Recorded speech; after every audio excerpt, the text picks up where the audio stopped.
Bismillahirrahmanirrahim. Assalamualaikum warahmatullahi wabarakatuh. Innal hamdalillah nahmaduhu wa nasta'inuhu wa nastaghfiruhu wa nastahdihi wa natubu ilayh wa na'udzu billahi min shururi anfusina wa sayyiati a'malina. May yahdihillahu fala mudilla lahu wa may yudlilhu fala hadiya lahu. Ashhadu an la ilaha illallah wahdahu la syarika lahu wa ashhadu anna Muhammadan 'abduhu wa rasuluhu la nabiyya wa la rasula ba'dah. Qala Allah 'azza wa jalla ya ayyuhalladzina amanu ittaqullaha haqqa tuqatih wa la tamutunna illa wa antum muslimun. Ya ayyuhan nasu ittaqu rabbakum alladzi khalaqakum min nafsin wahidah wa khalaqa minha zawjaha wa batha minhuma rijalan katsiran wa nisaa'a wattaqullaha alladzi tasaaluna bihi wal arham innallaha kana 'alaykum raqiba. يا أيها الذين آمنوا اتقوا الله وقولوا قولا سديدا يصلح لكم أعمالكم ويغفر لكم ذنوبكم ومن يطع الله ورسوله فقد فاز فوزا عظيما أما بعد فإن أصدق الحديث كتاب الله وخير الهدي هدي محمد صلى الله عليه وسلم وشر الأمور محدثاتها فإن كل محدثات في الدين بدعة وكل بدعة ضلالة وكل ضلالة في النار عياذا بالله من النار. Para hadirin dan hadirat sekalian, Bapak Ibu, saudara-saudari kaum muslimin dan muslimat rahimani wa rahimakumullah taala. Alhamdulillah senantiasa kita panjatkan puja dan puji syukur kita kepada Allah Subhanahu wa taala atas segala limpah nikmat dan karunia yang Allah tabaraka wa taala berikan kepada kita. Salawat dan salam senantiasa selalu kita berikan kepada nabi kita yang mulia Nabi Muhammad sallallahu alaihi wasallam beserta kerabat beliau, para sahabat dan orang-orang yang senantiasa terus-menerus berada di jalannya sampai hari kiamat kelak. Para hadirin dan hadirat sekalian, Bapak Ibu, saudara-saudari kaum muslimin dan muslimat rahimani wa rahimakumullah.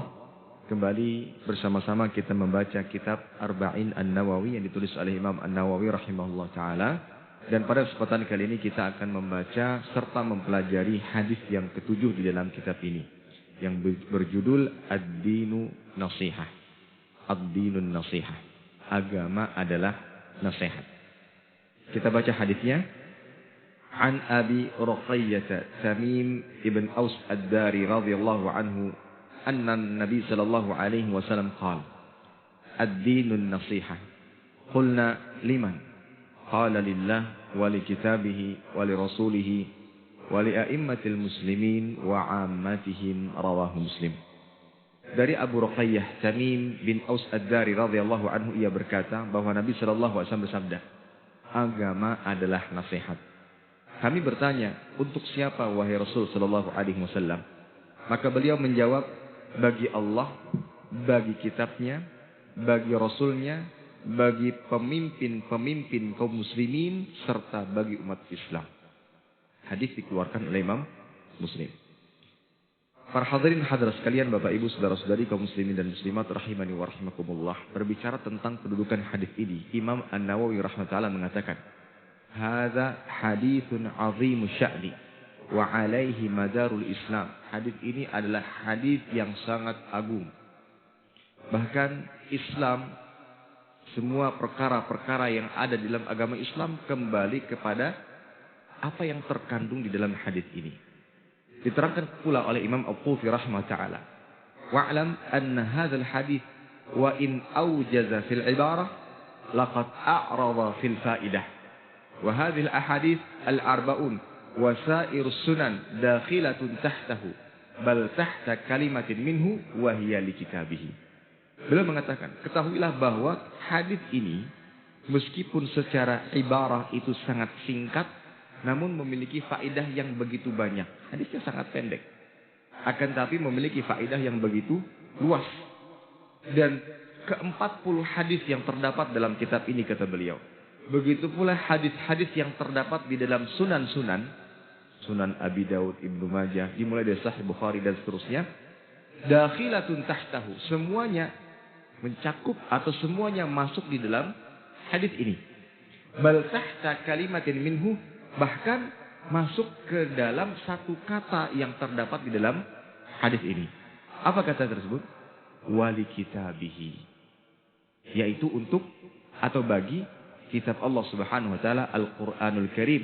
Li'anna al-kitab mushtamilatun ala umuri din jami'an, aslan wa far'an wa i'tiqadan.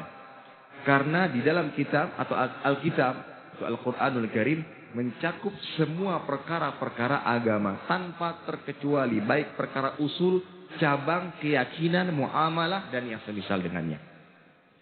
Fa idza amana bihi wa amila bima yatadamman aw ma yadhummuhu ala ma yanbaghi faqad jama'al kull. Barang siapa yang mengimaninya serta mengamalkan apa yang terkandung di dalamnya, maka dia telah mengumpulkan semua kebaikan. Oleh karenanya para ulama mengatakan hadis ini adalah hadis yang sangat agung. Semua perkara-perkara agama kembali kepadanya, bahkan kembali kepada satu kalimat yang terdapat di dalamnya, yaitu sabda Nabi Shallallahu Alaihi Wasallam, wali kitabihi, nasihat bagi kitabnya. Apa yang dimaksud? Nanti kita akan jelaskan bersama. Baik para hadirin hadirat sekalian, rahimani wa rahimakumullah taala. Apa pengertian dari nasihat?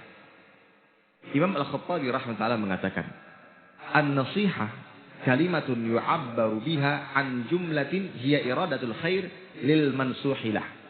Nasihat adalah kalimat ungkapan yang bermakna mewujudkan kebaikan kepada yang ditujukan nasihat. Kalimat yang diungkapkan yang bermakna mewujudkan kebaikan kepada yang ditujukan nasihat. Yang kita garis bawahi pada kalimat bermakna mewujudkan kebaikan.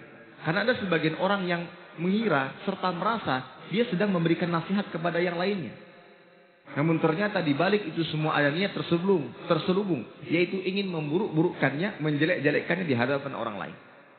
Oleh karenanya bukan termasuk adab dalam memberikan nasihat menegur seseorang di tengah orang banyak. Menasihati seseorang di tengah orang banyak. Salah satu contohnya misalkan dalam forum kajian seperti ini. Ulun menyebutkan nama salah seorang di antara para hadirin, menyebutkan keburukannya, menyebutkan kesalahannya. Meskipun ulun membawakan ayat-ayat ataupun hadis-hadis dalam rangka menasihatinya, ini pada dasarnya bukan nasihat. Tetapi justru malah memburuk-burukkan, menjelek-jelekkan. Karena tujuan daripada nasihat adalah mewujudkan kebaikan. Kita berharap agar orang yang kita nasihati mau berubah dan menjadi lebih baik. Oleh karenanya nanti kita akan sebutkan adab-adab dalam memberikan nasihat agar apa yang diinginkan di balik nasihat ini bisa didapatkan. Orang ini berubah menjadi lebih baik, lebih taat, dan menjauhi segala macam keburukan. Nah ini definisi daripada nasihat. Definisi daripada an-nasihat. Baik. Lantas apa yang dimaksud dengan ad-dinun nasihah? Agama adalah nasihat. Diterangkan oleh para ulama, ad-dinun nasihah. Agama adalah nasihat. Di mana Allah Subhanahu wa taala menjadikan agama itu adalah nasihat. Mengapa? Karena agama seluruhnya isinya adalah nasihat. Li'anna an-nasihata tajma'u ad-din kullahu biwajibatihi wa mustahabbatihi. Karena nasihat ini mengumpulkan semua perkara-perkara di dalam agama, baik yang sifatnya wajib atau mustahab atau sunnah. Semua masuk dalam nasihat. Seseorang mengetahui perkara agama, usulnya, pokoknya, cabangnya, yang berkaitan dengan akidah atau keyakinan, yang berkaitan dengan muamalah, itu bisa diwujudkan dan tersebar kepada orang-orang selainnya dengan nasihat. Maka inti serta puncak dari agama adalah nasihat. Sebagaimana sabda Nabi Shallallahu Alaihi Wasallam, ad-du'a huwal ibadah. Inti daripada ibadah adalah permohonan kepada Allah Subhanahu Wa Taala dalam solat. Banyak doa di dalamnya. Bahkan dalam surat Al-Fatihah menjadi rukun solat kita, di dalamnya terdapat doa. Bahkan doa yang paling agung, yaitu meminta hidayah serta petunjuk kepada jalan yang lurus. Namun seringkali kita mengabaikannya. Begitu pula sabda Nabi Shallallahu Alaihi Wasallam, al-hajju arafah. Haji adalah arafah. Maksudnya inti haji ya wukuf di arafah. Maka begitu pula yang dimaksud dengan ad-dinun nasihah. Inti daripada agama itu terkumpul seluruhnya di dalam nasihat. Semua perkara-perkara dalam agama, baik dalam permasalahan akidah yang mana ia merupakan pokok agama. Kemudian dalam masalah ibadah, muamalah, semua ini masuk dalam nasihat. Untuk bisa menyebarkannya, untuk bisa bisa tersampaikan kepada orang-orang selain kita adalah dengan cara memberikan nasihat kepada mereka. Baik. Itu makna daripada ad-dinun nasihat. Jadi inti agama adalah pada nasihat.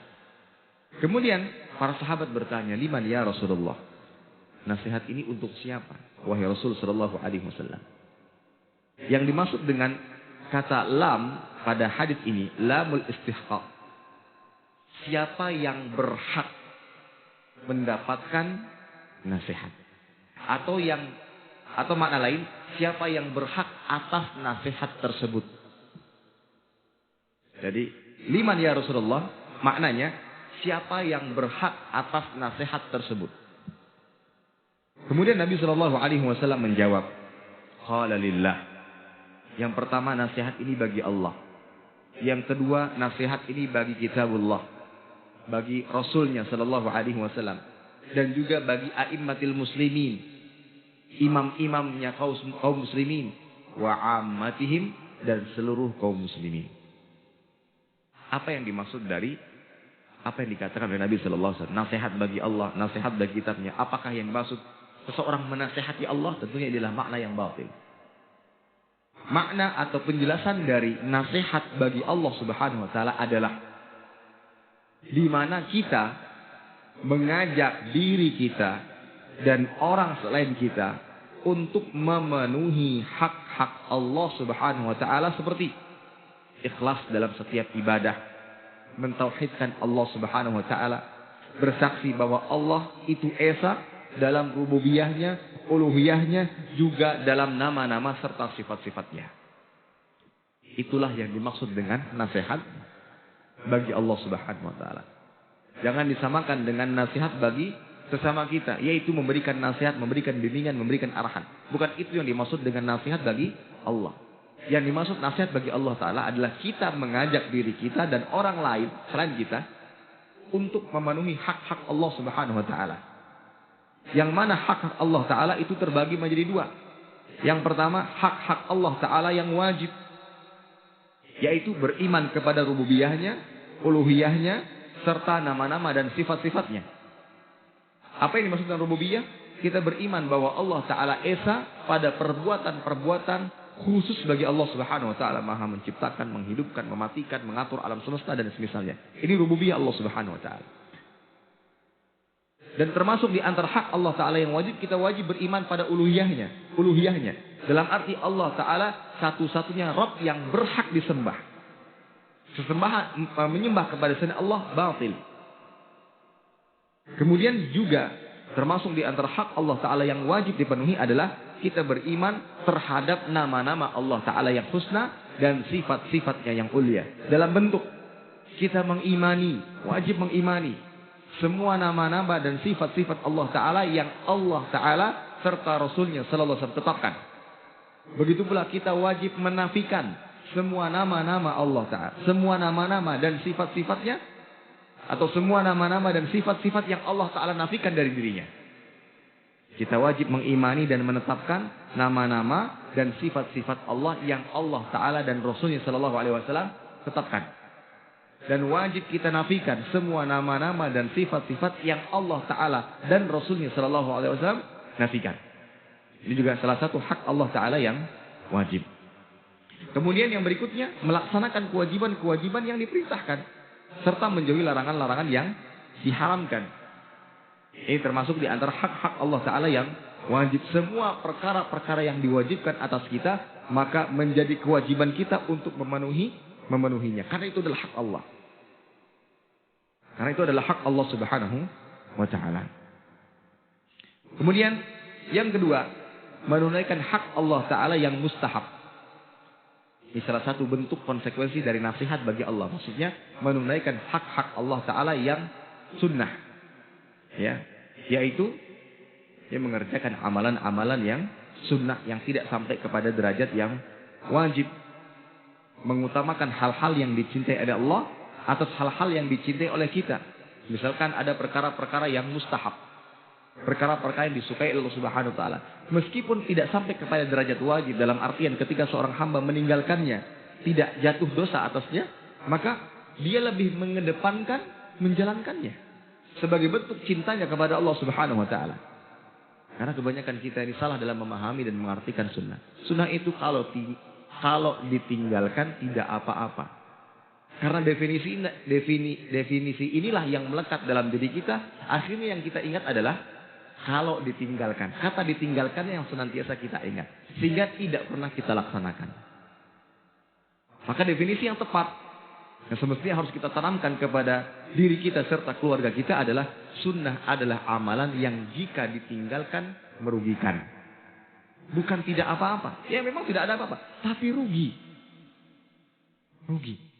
Karena banyak keutamaan yang Allah Ta'ala sediakan di dalamnya. Nah ini bentuk memenuhi hak-hak Allah Ta'ala yang mustahab. Dan inilah maksud daripada nasihat untuk atau bagi Allah Subhanahu wa Ta'ala. Kemudian yang kedua, nasihat bagi kitab Allah. Apa yang dimaksud dengan nasihat bagi kitab Allah? Yang dimaksud dari nasihat bagi kitab Allah Subhanahu wa Ta'ala, kita masih menggunakan kalimat yang pertama, mengajak diri kita dan orang lain untuk beriman bahwa Al-Quran adalah kalamullah yang Allah Ta'ala turunkan kepada hambanya, itu Rasulnya Sallallahu Alaihi Wasallam melalui malaikat Jibril. Wajib bagi kita meyakini bahwa ia merupakan kalamullah. Di dalamnya terdapat firman-firman Allah Ta'ala yang agung. Dan Al-Quranul Karim merupakan hujjah yang menjadi pedoman hidup manusia. Yang apabila seorang hamba berpegang teguh dengannya, maka jalan yang akan dia tempuh akan lurus dan bisa menghantarkannya kepada surga. Ini wajib kita imani. Dan ini salah satu makna atau merupakan makna dari nasihat bagi kitabullah. Wajib kita imani bahwa Al-Quran merupakan pedoman kaum muslimin. Yang apabila seorang hamba berpegang teguh dengannya, maka dia tidak akan pernah tersesat selama-lamanya. Namun sangat disayangkan, banyak di antara kita yang meyakini akan hal ini. Bahwa Al-Quran pedoman hidup, Al-Quran kunci untuk menemukan kebenaran. Namun banyak sekali di antara kita yang tidak menjadikannya sebagai pedoman. Yang tidak menjadikannya sebagai rujukan. Dan tidak menjadikannya sebagai petunjuk. Mereka lebih mementingkan atau lebih memilih akalnya. Lebih memilih nafsunya. Yang pada akhirnya jalan yang mereka titi menyimpang. Berbicara tentang masalah akal, manusia dalam menggunakan akal itu dibagi menjadi 3. Yang pertama, terlalu berlebih-lebihan. Yang kedua, meremehkan, bahkan tidak menggunakan akal untuk memahami agama Islam. Dan yang ketiga, mereka yang berada di pertengahan. Baik, yang pertama, orang-orang yang berlebih-lebihan dalam menggunakan akal ialah mereka yang mempertuhankan akal, yang mengedepankan akal dibandingkan dalil, dibandingkan Al-Quran, dibandingkan hadis-hadis Nabi Sallallahu Alaihi Wasallam, dan dipastikan pasti akan menyimpang. Akan sangat banyak ayat maupun hadis Nabi Sallallahu Alaihi Wasallam yang mereka tinggalkan. Kenapa? Karena tidak sesuai dengan akal mereka, tidak relevan dengan zaman saat ini. Ini hadis tidak dipakai, ini hadis tidak dipakai. Kenapa? Tidak masuk akal, tidak relevan. Dan banyak di antara kaum muslimin saat ini yang terfitnah dengan hal ini. Bahkan tidak ada rasa malu untuk mengungkapkan bahwa akal adalah hal yang dinomorsatukan dibandingkan dalil Al-Quran maupun Sunnah Nabi Sallallahu Alaihi Wasallam. Kemudian yang kedua, orang yang meremehkan akal sama sekali. Bahkan mereka tidak menggunakan akal dalam memahami agama. Yang pada akhirnya mereka jatuh kepada yang namanya taklid buta. Taklid buta itu ketika dia mendengarkan apa yang diucapkan oleh gurunya, oleh orang yang ia teladani, atau orang yang mereka tokohkan, maka apapun yang keluar dari lisannya mereka akan mengimaninya. Sebagaimana mereka mengimani apa saja diucapkan oleh Nabi Muhammad SAW. Padahal tentu berbeda. Siapa dia dibandingkan Nabi SAW? Bahkan dibandingkan dengan para sahabat pun akan sangat jauh. Ya. Akhirnya mereka menutup akal. Menutup akal. Tidak menggunakan akal mereka dalam memahami agama. Pokoknya apa yang diucapkan oleh guru mereka, mereka akan terima, mereka akan telan bulat-bulat tanpa mempedulikan apakah dilandasi dengan dalil ataukah tidak. Namun Ahlus Sunnah wal Jamaah tengah-tengah. Mereka tidak meninggalkan akal sama sekali. Mereka menggunakan akal. Tapi akal mereka gunakan untuk memahami agama. Ya, akal mereka gunakan untuk memahami agama. Maka ada kalanya mereka akan kritis. Ketika ada amalan-amalan tertentu yang belum mereka ketahui landasan dan dalilnya. Mereka akan kritis. Akan bertanya kepada sang ustaz, mohon maaf ustaz, saya ingin bertanya ustaz. Apa yang menjadi landasan amalan tersebut untuk bisa dikerjakan? Maka sang ustaz kemudian menjelaskan, menyampaikan dalilnya, menyampaikan hadisnya. Kemudian dia menelaah dengan akalnya. Dia gunakan akalnya untuk menelaah apa yang disampaikan oleh sang ustaznya. Ketika ustaz membawakan dalil-dalil yang ada. Faham ia, mengerti ia. Maka dari situ, bismillah, saya berusaha untuk mengamalkannya dan saya mengharapkan pahala darinya. Nah, itu Ahlus Sunnah wal Jamaah. Tengah-tengah dalam menggunakan akal. Nah, kalau seandainya golongan yang pertama dan kedua tadi, meskipun Al-Quranul Karim sudah jelas. Al-Quranul Karim sudah jelas. Yang ia merupakan sumber petunjuk. Yang apabila seorang hamba berpegang teguh dengannya, dia tidak akan pernah tersesat selama-lamanya. Menjadi sia-sia. Ini para hadirin sekalian rahimani wa rahimakumullah. Baik, kemudian yang keempat. Atau yang berikutnya. Nasihat kepada Allah. Yang ketiga ya Pak. Yang ketiga. Nasihat bagi Rasulnya. Apa maksudnya? Nasihat bagi Rasulnya adalah. Kita mengajak diri kita. Dan mengajak orang selain kita. Untuk apa? Yang pertama untuk mengikuti jejak beliau. Berittiba dengan Nabi SAW. Kemudian mengimani bahwa beliau adalah utusan Allah Subhanahu Wa Taala dan tidak boleh mendustakannya. Menjalankan setiap perintahnya, menjauhi setiap larangannya, membela syariatnya, mengimani bahwa segala sesuatu yang datang darinya adalah wahyu dari Allah Subhanahu Wa Taala. Dan kemudian apa yang disebutkan tadi bisa kita simpulkan menjadi 4 hal. Sebagaimana diterangkan oleh Syekh Muhammad At-Tamimi rahimahullah ta'ala dalam syarah Salasatul Usul. Bahwa nasihat bagi Rasul sallallahu alaihi wasallam maknanya adalah ta'atuhu fima amar. Menaati apa yang beliau sallallahu alaihi wasallam perintahkan. Kemudian yang kedua, tasdiquhu fima akhbar. Membenarkan apa saja yang Nabi sallallahu alaihi wasallam sampaikan. Wajib bagi kita mengimani. Ketika ada sebuah hadis yang sahih. Rawahul Bukhari wa Muslim. Kitab Bukhari dan Muslim adalah kitab yang paling sahih setelah Al-Quran. Sebagaimana disepakati oleh para ulama. Yang menunjukkan bahwa ini betul-betul datang dari Nabi SAW. Maka wajib bagi kita untuk membenarkannya. Meskipun kadang akal kita belum sampai memahaminya. Itu akal kita yang kurang. Bukan karena hadis ini yang tidak relevan dengan zaman. Tidak. Wajib bagi kita membenarkannya. Kemudian yang ketiga. Ijtinabu manaha anhu wa jazar. Yaitu menjauhi dari apa-apa yang beliau SAW larang. Ini nasihat bagi kitabullah. Kemudian yang keempat, alla ya'budallah illa bima syara'. Dia tidak akan meletakkan keningnya sujud menghadap Allah Subhanahu wa taala, sujud kepada Allah Subhanahu wa taala atau melaksanakan ibadah-ibadah yang lainnya kecuali apa yang disyariatkan oleh Nabi Muhammad sallallahu alaihi wasallam. Inilah yang dimaksud dengan nasihat bagi Rasul sallallahu alaihi wasallam. Dan inilah bukti cinta seorang hamba kepada Nabi Sallallahu Alaihi Wasallam. Sering kali kita dengar bagaimana cara kita membuktikan cinta. Yang pertama katakan, yang kedua buktikan. Apakah hal ini juga bisa dibawa kepada Nabi Sallallahu Alaihi Wasallam? Ya, bisa. Katakan bahwa Anda cinta kepada Nabi Sallallahu Alaihi Wasallam. Kemudian yang kedua buktikan. Bagaimana cara membuktikannya? Buktikan dengan cara yang benar, cara yang diridhai, cara yang disukai oleh Nabi Sallallahu Alaihi Wasallam. Bukan dengan cara yang kita mau. Jangan disamakan dengan bagaimana kita menunjukkan cinta kita kepada manusia. Kadang ketika kita ingin menunjukkan cinta kita kepada manusia sesuai apa yang kita mau. Tapi seringkali itu pun keliru. Sang suami ingin memberikan pakaian kepada sang istri. Semaunya. Dia belikan warna-warna yang menjadi kesukaannya. Misalkan kebetulan sang suami suka warna merah yang sangat menyala. Diberikan surprise, kejutan. Padahal dia tahu istrinya tuh nggak suka warna merah. Sukanya warna-warna yang lainnya. Entah itu warna putih atau warna. Tapi sang suami semaunya. Kira-kira ketika diberikan, apakah menghasilkan kebahagiaan? Ya mungkin, terima kasih. Tapi dalam hati, aduh kenapa merah? Akhirnya hanya dijadikan pajangan. Itu kadang di dunia saja, ketika kita ingin menunjukkan cinta kita tidak sesuai dengan apa yang diinginkan oleh siapa yang kita ingin berikan, nggak pas. Maka apalagi ketika kita ingin menunjukkan cinta kita kepada Allah atau kepada Rasulnya Shallallahu Alaihi Wasallam. Para sahabat itu sangat berhati-hati dalam menunjukkan cintanya kepada Nabi Shallallahu Alaihi Wasallam. Kita buktikan dalam sebuah riwayat.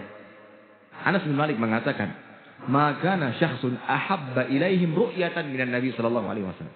Gak ada seorang pun yang sangat disukai oleh para sahabat dibandingkan Nabi Shallallahu Alaihi Wasallam. Wa kanu idza ra'awhu lam yaqumu ilaihi bima ya'lamun min karahiyatihi lidzalik.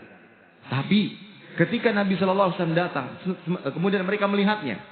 Nabi SAW datang dan mereka melihatnya. Tak satu pun di antara para sahabat yang menyambutnya dengan cara berdiri. Kenapa?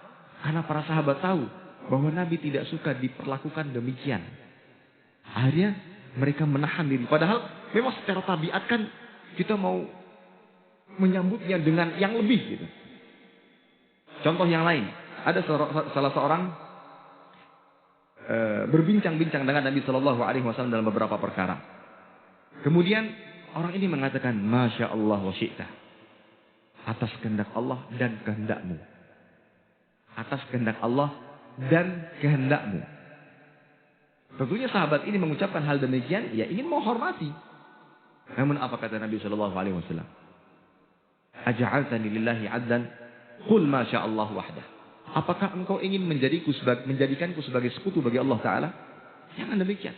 Katakanlah, hanya kehendak Allah Ta'ala saja. Hadis ini diriwayatkan Imam Nasa'i. Tentunya sahabat ini tidaklah mengatakan itu karena ingin merendahkan Nabi, tidak. Justru ingin mengagungkan. Akhirnya beliau mengatakan, kalau bukan karena kehendak Allah dan kehendakmu. Tetap disebutkan kehendakmu, kehendak Nabi SAW. Kata Nabi SAW, ini sama halnya engkau mensejajarkan aku dengan Allah Ta'ala. Kenapa Nabi menganggap demikian? Karena ada kata dan wa. Kalau dalam tatanan bahasa, kata dan itu menunjukkan sejajar, setara. Nabi melarang hal demikian. Katakanlah seatas kehendak Allah Ta'ala saja. Atau dalam riwayat lain, jika ingin tetap menyebutkan orang yang berbuat baik kepada kita, kalau bukan karena kehendak Allah, kemudian atas bantuanmu. Nah, kata kemudian ini ada tingkatan. Antum sebagai sebab kebaikan bisa tersampaikan kepada saya, namun kebaikan ini semua atas izin Allah Ta'ala. Ini juga menunjukkan bahwa dalam menunjukkan cinta kepada Nabi Sallallahu Alaihi Wasallam tidak boleh dengan semau kita, tapi kita dengan berusaha menaatinya, menjalankan apa yang Nabi Sallallahu Alaihi Wasallam syariatkan. Baik. Kemudian yang berikutnya, yang keempat, nasihat bagi imam-imam kaum muslimin. Apa yang dimaksud dengan imam-imam kaum muslimin dalam hadis ini? Imam-imam kaum muslimin itu ada dua makna. Yang pertama, ahli ilmu, ulama. Dan yang ketiga adalah umara, para penguasa. Ya, para penguasa. Baik, ketika kita tarik bahwa makna hadis ini adalah para penguasa, ialah pemimpin-pemimpin kita. Bagaimana cara menasihatinya? Dan apa makna menasihati mereka? Maknanya adalah memberikan nasihat kepada mereka. Memberikan nasihat kepada mereka. Tetapi ada etika serta adab-adab yang harus diperhatikan ketika kita ingin memberikan nasihat kepada pemimpin-pemimpin kita atau para alim ulama kita. Pertama yang harus kita perhatikan adalah etika terhadap imam-imam kita, pemimpin-pemimpin kita. Yang pertama, dengarkan dan taat dalam hal-hal kebaikan. Yang kedua, doakan pemimpin kita. Yang ketiga, berikan penghormatan kita secukupnya kepada mereka. Jangan sampai berlebihan, tapi secukupnya kita berikan penghormatan. Kemudian kita bantu mereka dengan menjalankan program-program positif yang dijalankan. Nah, ini etika. Nah, kemudian yang berikutnya, ketika ditakdirkan kita mendapatkan pemimpin yang tidak baik, bagaimana sikap kita? Yang pertama, banyak-banyak beristighfar. Karena tidak ada musibah yang menimpa kecuali ulah kita sendiri karena dosa-dosa kita. Maka perbaiki diri kita dengan memperbanyak istighfar kepada Allah Subhanahu wa taala. Kemudian yang kedua, meminta dan memohon kepada Allah taala. Agar apa? Agar Allah taala bisa merubahnya. Kadang kita ini misalkan sedang dapat musibah. Musibah kan sesuatu yang tidak mengenakan, sesuatu yang tidak nyaman.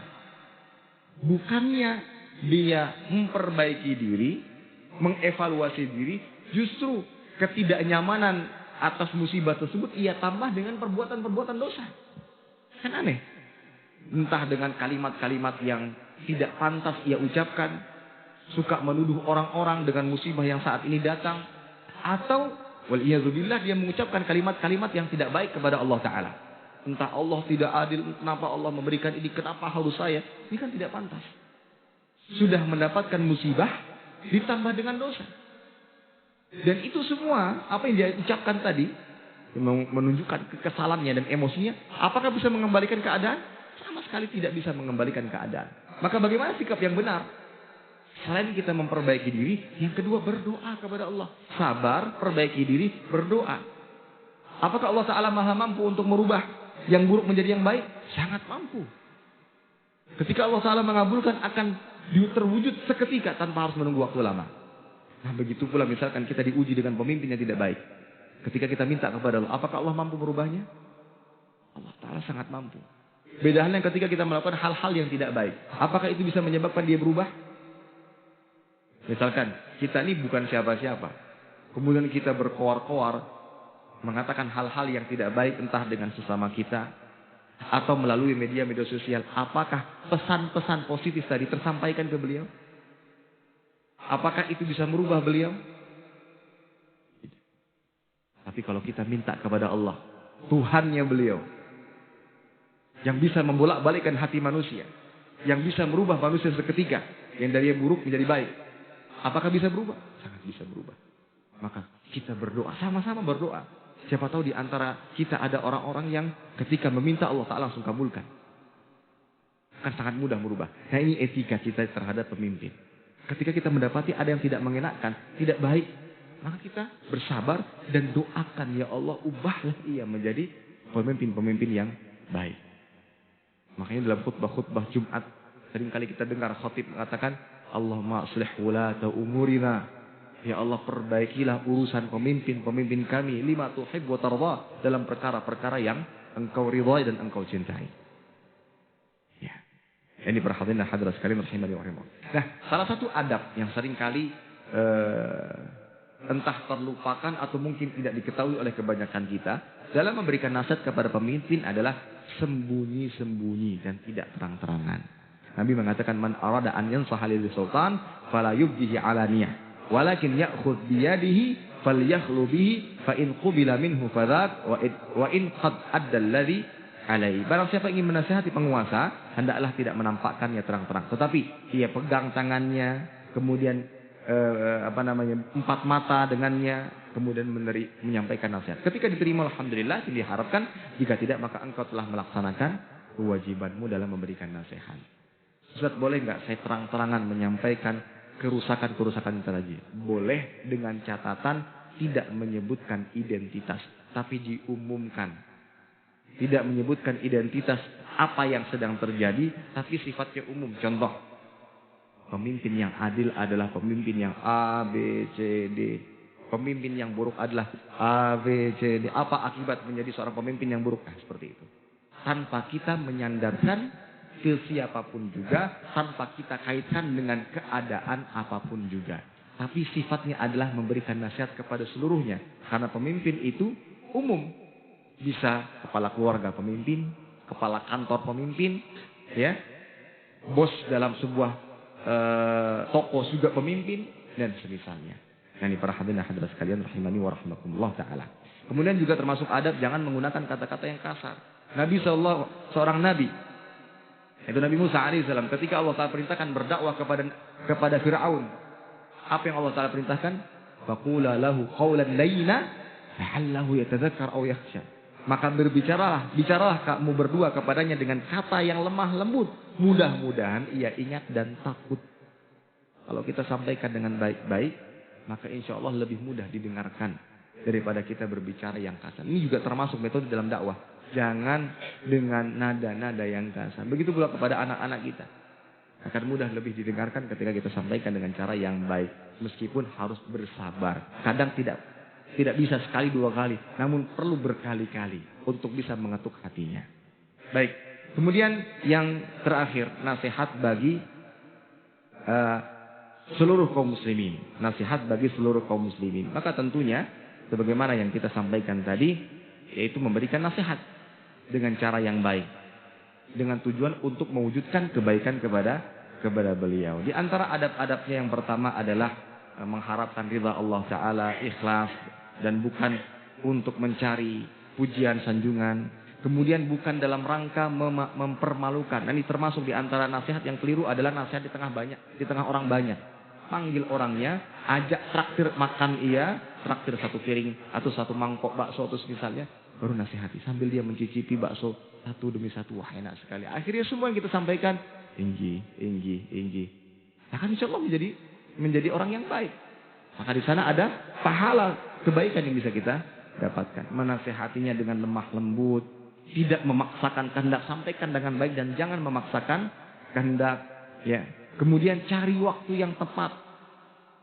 Memberikan nasihat itu cari waktu yang tepat. Jangan ketika dia sedang sibuk atau dia sedang emosi, tapi cari waktu yang tepat. Maka inilah adab-adab dalam memberikan nasihat. Terakhir, apa hukum memberikan nasihat? Hukum asalnya adalah wajib. Dan lebih wajib lagi ketika ada yang meminta nasihat. Ini harus kita ketahui. Ketika ada datang ke pian, Pak, ulun minta nasihat, Pak. Maka pada saat itu kita wajib menasihatinya meskipun dengan hanya satu kata. Bertakwalah kepada Allah. Ingatlah kepada Allah. Ya, wallahu ta'ala bishawab. Demikian yang bisa disampaikan, mudah-mudahan bermanfaat. Kita tutup dengan doa kafaratul majlis. Subhanakallahumma bihamdika asyhadu an la ilaha illa anta astaghfiruka wa atubu ilaik. Wassalamualaikum warahmatullahi wabarakatuh.